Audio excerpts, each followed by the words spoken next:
Assalamualaikum warahmatullahi wabarakatuh. Perkenalkan, nama saya Sari Ramayyanti dari SDN Cakung Barat 08 Pagi. Saya akan memaparkan koneksi antar materi modul 1.1. Kesimpulan dan refleksi filosofi Ki Hajar Dewantara. Pengajaran merupakan proses pendidikan dalam memberikan ilmu atau berfaedah untuk kecakapan hidup anak secara lahir dan batin.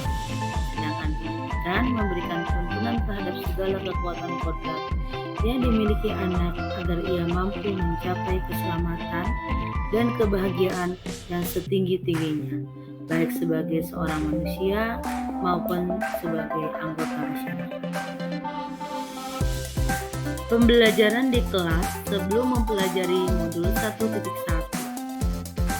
Saya selalu melakukan yang pertama, teacher center. Guru menjadi pusat utama dalam proses pembelajaran. Yang kedua, tujuan pembelajaran sampai materi tuntas. Selalu mengutamakan materi harus sesuai dengan RPP. Yang ketiga, motivasi belajar rendah. Motivasi yang dimiliki peserta didik rendah sehingga belajar menjadi kurang aktif. Yang keempat, fokus pencapaian nilai KKM. Lebih mementingkan aspek kognitif dibandingkan aspek keterampilan dan sikap.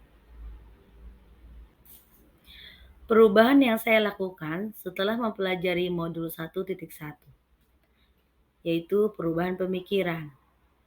Yang pertama, pembelajaran harus berpusat pada murid.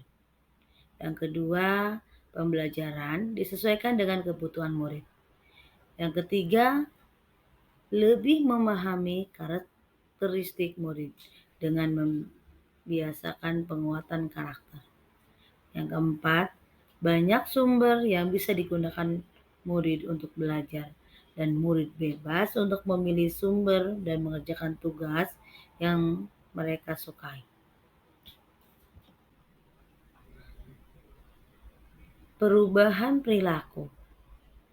Yang pertama, menciptakan suasana belajar yang menarik agar siswa lebih semangat saat belajar. Yang kedua, menuntun anak sesuai kodratnya. Yang ketiga, memberikan kemerdekaan belajar kepada anak saat menyelesaikan tugas. Belajarnya sesuai dengan minat, bakat, dan kreativitasnya. Perubahan yang saya terapkan segera agar pembelajaran di kelas mencerminkan pemikiran Ki Hajar Dewantara. Yang pertama, saya akan merancang pembelajaran yang interaktif dan berpusat kepada murid. Yang kedua, saya akan menciptakan pembelajaran yang menuntun, bukan menuntut, atau sistem AMO. Yang ketiga, melakukan pembiasaan yang melatih budi pekerti. Yang keempat, menerapkan pendidikan yang sesuai dengan kodrat alam dan kodrat zaman. Yang kelima, menciptakan merdeka belajar di dalam kelas. Terakhir, mengintegrasikan permainan dalam pembelajaran. Potret pembelajaran setelah menerapkan pemikiran Ki Hajar Dewantara pada pembelajaran di kelas. Murid belajar dengan antusias dan penuh semangat dan lebih aktif dan kreatif. Merancang pembelajaran yang interaktif dan berpusat kepada murid. Kesimpulan yang dapat saya tarik, yang pertama yaitu pendidikan sejatinya menghamba pada anak. Artinya, tujuan pendidikan untuk murid, dan murid. Yang kedua, pendidikan menuntun anak sesuai bakat dan minatnya. Yang ketiga, pendidikan bukan hanya mengajarkan akademis semata, tetapi sangat perlu menanamkan budi pekerti yang luhur. Semoga kita semua dapat tergerak, bergerak, dan menggerakkan pembelajaran Merdeka Belajar, sehingga pembelajaran dapat berpihak kepada murid. Terima kasih.